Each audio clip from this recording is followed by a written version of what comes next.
8 incríveis mistérios da natureza. A natureza é impactante e sempre nos revela realidades surpreendentes. Com o passar do tempo, realizamos grandes descobertas e conseguimos explicar vários fenômenos naturais incrivelmente misteriosos existentes ao redor do mundo. Quer saber como? Então vem comigo, que hoje eu vou te apresentar as possíveis respostas para esses mistérios.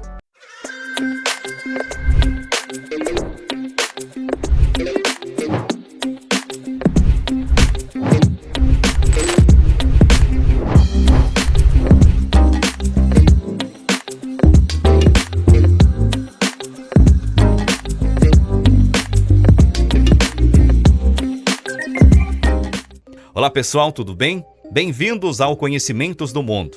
Antes de continuarmos, já deixa o seu like e se inscreva em nosso canal. No vídeo de hoje, você irá conhecer 8 incríveis mistérios da natureza que existem ao redor do mundo. Tá curioso?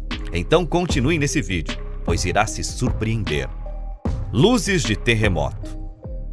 As luzes de terremoto correspondem a um incomum fenômeno aéreo luminoso, similar em uma aparência a uma aurora boreal, que aparece no céu em cima ou perto de áreas onde há atrito tectônico, atividade sísmica ou erupções vulcânicas. São especialmente visíveis quando acontecem à noite. Ainda que existem várias teorias que tentam explicar este fenômeno, entre elas a triboluminescência e a teoria de Friedman Freud, ainda não há uma interpretação totalmente convincente que explique este fenômeno. Um fenômeno mais recente e mais visto de luzes de terremoto foi em um terremoto de magnitude 7,1 que atingiu Acapulco, no sul do México. Foram registradas luzes semelhantes às de uma aurora boreal, segundo relatos de moradores nas redes sociais e reportagens de veículos de imprensa locais. Sistema de orientação de borboletas. Todos os anos, milhões de borboletas monarcas norte-americanas migraram mais de 3.218 quilômetros para sul durante o inverno. Durante anos, nunca ninguém soube até onde voavam. Na década de 1950, Nora Kirk e o seu marido começaram a marcar e a seguir os animais. Em 1976, descobriram que quase todas as borboletas norte-americanas estavam numa floresta montanhosa mexicana. Embora se sabia que as borboletas monarcas procurem apenas 12 a 15 florestas montanhosas mexicanas específicas, ninguém sabe como se orientam até lá. Entre as teorias encontram-se forças magnéticas e a posição do Sol, mas o mecanismo exato de orientação ainda não foi descoberto. Pilares de luz. Imagine olhar pela janela e ver pilares de luz, que parecem ser feixes de lanternas saindo do céu e vindo em direção do solo. São cores variadas, alguns azuis, outros amarelos e alguns até mesmo na cor vermelha. Parece algo assustador, mas também muito bonito. São diferentes das auroras boreais, algo menos conhecido. Afinal, o que são os pilares de luzes? Trata-se de um fenômeno óptico perfeitamente explicável. Para que os pilares de luzes ocorram, é preciso que haja as condições perfeitas. Por isso que esses fenômenos não são tão comuns nem muito conhecidos. Eles são tão especiais que as condições necessárias são extremamente específicas, calmas, frias e sem a incidência de vento no local.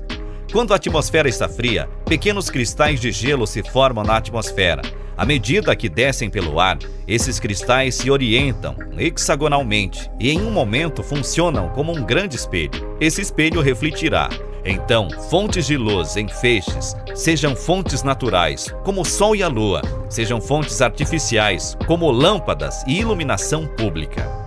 Bolas de relâmpago.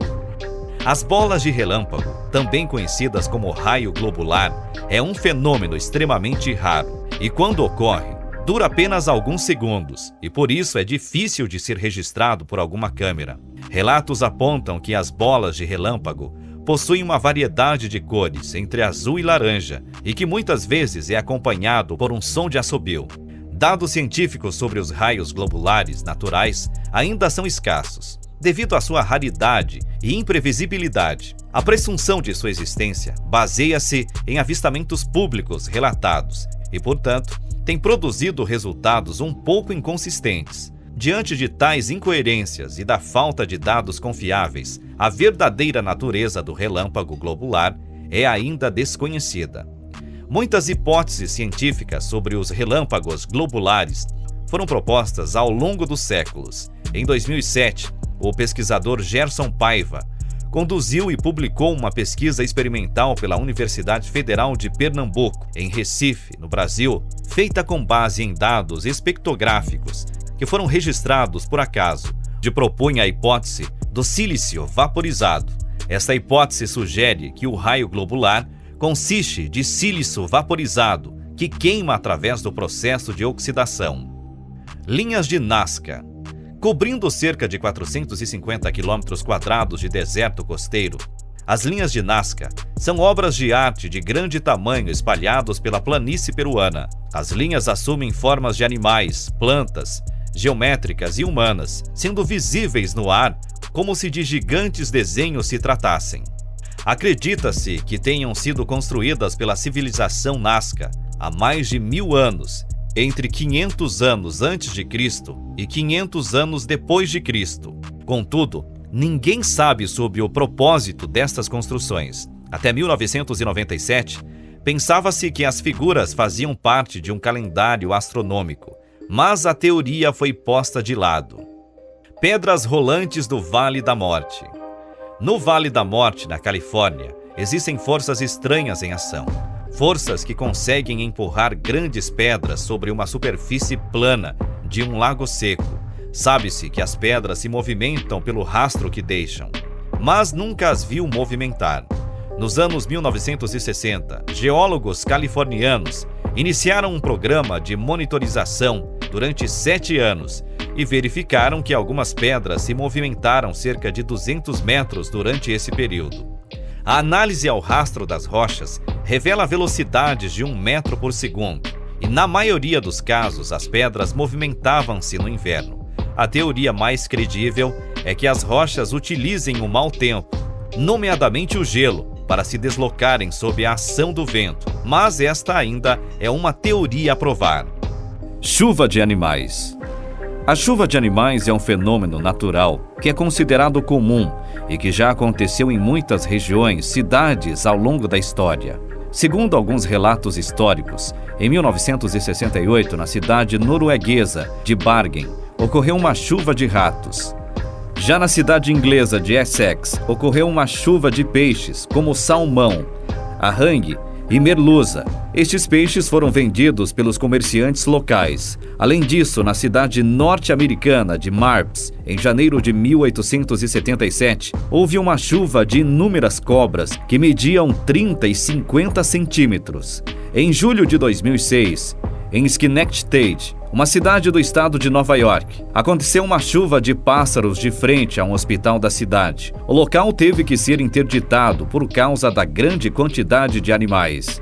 Os animais que costumam cair do céu são principalmente os peixes, rãs e às vezes alguns pássaros. Em alguns casos, estes animais conseguem sobreviver à queda, mas em outros morrem congelados e chegam encerrados em blocos de gelos devido às altitudes de onde vêm. Nestes ambientes, a temperatura pode marcar abaixo de 0 grau. Uma das explicações mais aceitas é a dos ventos violentos dos tornados que trazem os animais menores para a atmosfera. E após o enfraquecimento destes ventos e após o carregamento destes animais a um outro ponto da atmosfera, os animais caem, ocorrendo assim a chuva dos animais. As grandes bolas de pedras da Costa Rica, também conhecida como Las Bolas. Essas esferas de pedras podem ser encontradas na Costa Rica. Contudo, para quem visita a região de Delta de Keys, na ilha de Canho, há mais de 300 esferas podem chamar a atenção. Mas afinal, o que são essas bolas de pedras misteriosas da Costa Rica? Há pedras de todos os tamanhos que se possa imaginar, desde algumas com apenas alguns centímetros, até outras com mais de 2 metros de diâmetro e que podem chegar a pesar 15 toneladas. No entanto, a informação mais certa que se tem dessas pedras é a de que elas foram feitas na extinta cultura de Keys, e por conta disso, elas também são conhecidas como esferas de Keys. Mas e como surgiram essas misteriosas bolas de pedra? Se estima que elas tenham sido esculpidas por volta do ano 600. Contudo, a maioria delas possui sua criação datada após o ano 1000. Dessa forma, o feito pode ter sido elaborado antes da colonização das Américas. E para isso, foi realizada a técnica de estratigrafia, que é o estudo das rochas, onde foi possível determinar a idade das pedras. Sobre o descobrimento, essas esferas foram descobertas por volta do ano de 1939, quando a Unine Fruit Company estava limpando a selva da região para realizar um plantio de bananas. Assim, ao serem encontradas, as esferas foram vistas como meros obstáculos e logo muitas delas foram retiradas do caminho com o uso de escavadeiras. Muitos mitos surgiram em cima do que havia dentro das pedras. Com isso, alguns trabalhadores começaram a cavar buracos nas bolas de pedras, colocando até mesmo dinamite para que explodissem. Na época, circulava um rumor de que poderia haver ouro no interior das pedras, mas com essa ação, tudo o que se conseguiu foi a destruição de inúmeras esferas. Por fim, essas atividades foram as que mais comprometeram a identificação das esferas. Contudo, ainda assim, algumas delas puderam ser restauradas e hoje estão disponíveis no Museu Nacional da Costa Rica, em São José. E aí, qual mistério da natureza achou mais impressionante? Conta pra gente nos comentários. Acompanhe mais vídeos como este, se inscreva em nosso canal e ative o sininho das notificações. Um forte abraço!